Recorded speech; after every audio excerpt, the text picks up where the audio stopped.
Ваше високо преподобие, вие, Ваше високо благоверство, благоверство, всеблаговерство.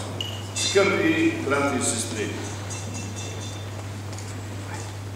имам голямата радостна чест да ви поздравя всички от името на Негово Святейшество Българския патриарх Меофит, който поздравява вас, отец Филип, с храмовият празник на този прекрасен храм, а и вас всички с днескашния празник.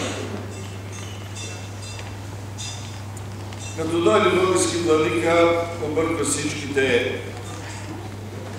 неща, вкарва малко суматоха, така ще направя и аз, но ще бъде кратко. Защото с празнични думи малко мъчно усещаме или искаме да вземем на сериозно това, което всъщност е най-важно за нас. Знаете ли, че нас не обвиняват, че 2000 години имаме християнство и все още не сме станали християни? Не е редно да ви го казвам на вас, защото вие сте верните, вие сте солта на тази наша страна България. Но, действително, изглежда нашето общество все още не е достатъчно благородено от толкова години християнство. Ние, висшите духовници, понякога път страдаме от това да се радваме, да чуваме своите гласове с засукани слова и възхищението на вашите очи, колко умно и колко хубаво говорим. Но не съм много сигурен, че винаги ни разбират. Аз искам да ви кажа само две неща. Колкото и дебели книги да четете, колкото и жития на светите да прочетете, в крайна сметка всичко се свежда до тези няколко неща. Любов да имаме помежду си. Не любов този, който ми е симпатичен, който си го познавам, който ме хвали и мене ме обича, а любов към другия. Много е съществено да знаем, че любовта е главният производител, ако смеете и да кажа, на доброто. А зло не е нищо друго, освен липса на добро. След 2 минути ще ви го припомня това, като искам обязателно да заостря вниманието ви върху това, колко е съществено да бъдем милосърдни към другите. То е първо израз. Взимахме ли? Не.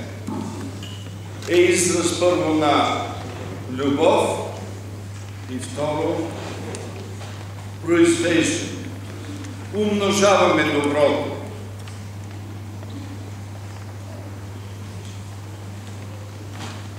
Гледайте как Свети Николай е помагал лично на онези, които са били внедани.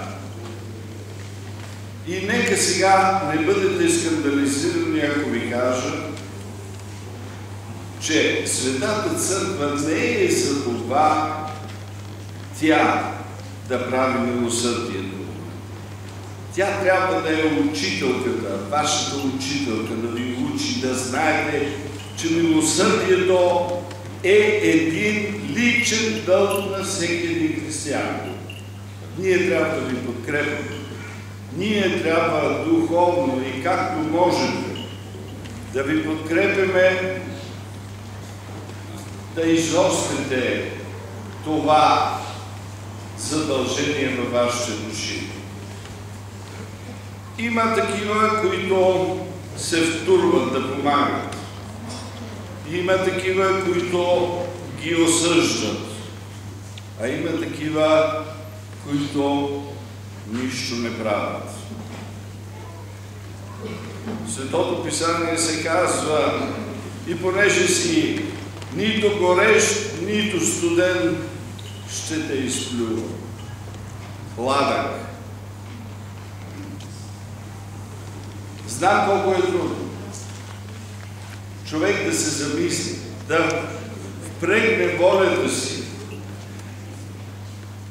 да първо да бъде милосърден към ближните, второ да изпитва любов към тях. Затова и ние се събираме на обща молитва. Заедно да се подкрепяме в това стремление. Обещах ви да бъда кратък и свършен. Благодаря ви на всички вас за това, че в тази общата молитва ей така ме подкрепяхте. Отзад чувствах сила, когато се молих пред Божия престол. Благодаря ви искрено за това, че ми създадахте една истинска духовна радост. Тези, които ме познават, знаят, че аз не пръскам налево и надесно с такива приказки. Това беше истината. Отец Филип, имате прекрасно християнско общество. На вас и на вашите съслужители се дължи това, че тук християнството помай е на една степен малко по-добро от другата. Не го казвам с удоволствие, казвам го с подчертано благородна завист. Скъпи брати и сестри, бъдете бодри, бъдете волеви, празнувайте днес този прекрасен празник, не се заплесвайте във всички бабини деветини там, как трябвало да се прави, и рибата налево или надесно, и риба трябва да се яде. Не може другояче. Но празнувайте Свети Николай като този, който ни е показал колко важно е милосърдието. Милосърдието и Божията милост да получавате винаги в трудните моменти на живота си. Бог ви благослови. Наше Преосвященство, я бих хотел благословить Богу и благодарность Богу за его благословение сегодня вам. Воскресный день, день памяти Святого Николая, прославится здесь в пользу памяти Божьей Божественной. Для нас было очень важно объединиться молитвой с архиереем Болгарской православной церкви, нашей истории праздника. Сегодня, когда совершали эту идею, я понял, что вы были первым болгарским архиереем, которого я узнал в своей жизни. Потому что Господь довел мне служить своими все самые годы, когда вы были архиереем Болгарской православной церкви в Санкт-Петербурге. Там узнали друг друга, участвовали во многих совместных службах, во многих совместных мероприятиях. И сегодняшний божественный литургии, за который вы предстояли, совершается целый ряд событий, которые, безусловно, имеют историческое значение. Это заседание совместной комиссии по изучению вопросов организации Владыки Серафима. Мы уже все знаем, что комиссия, заседавшая несколько дней, будет докладывать Синоду Болгарской и Русской православной церкви о отсутствии препятствий к организации почитаемых Руси Болгарии и России подвижников веры и благочестия. День, наш престольный праздник, наша Пекатская Пасха совершает целый ряд событий, свидетелями и участниками которых мы были. В этот день я бы хотел еще раз вас сердечно поблагодарить за ваши слова, приветствия, как всегда, очень глубокие и очень радостные. Хотел бы вам преподнести подарок литографическое изображение Владимира Серафимова, которое мы даем участникам происходивших событий, участникам совместной комиссии. Пусть Господь молит Владимира Серафимова хранит вас в вашем важном служении. Много лет славится Господь.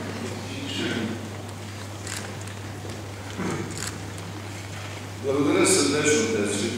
Не очаквах толкова скъп за мен подарък.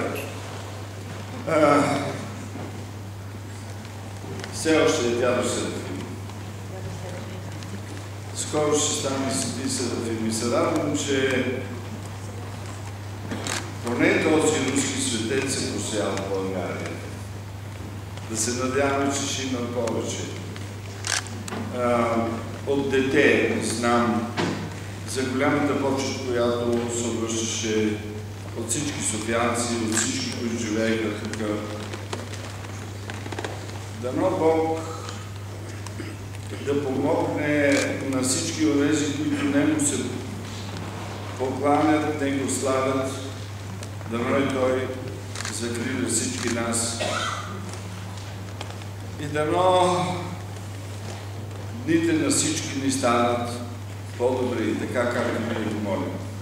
Сърдечни благодарности още веднъж.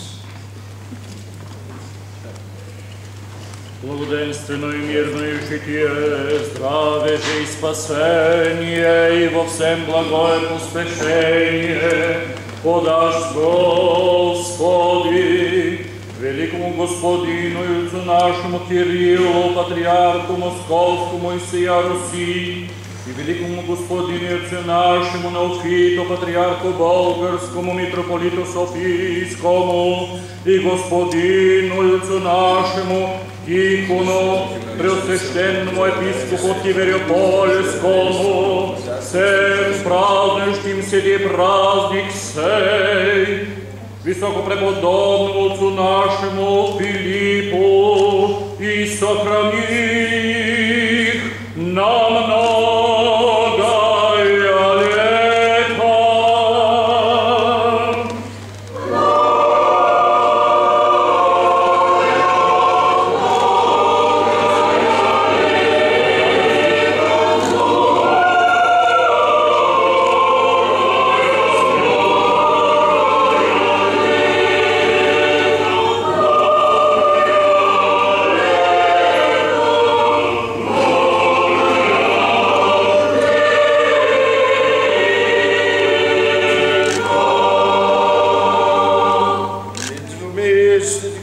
Наших, Господи Иисусе Христе Боже наш, помилуй нас. Христе, священнейшего владыки нашего, Господи Иисусе Христе Боже наш, помилуй нас.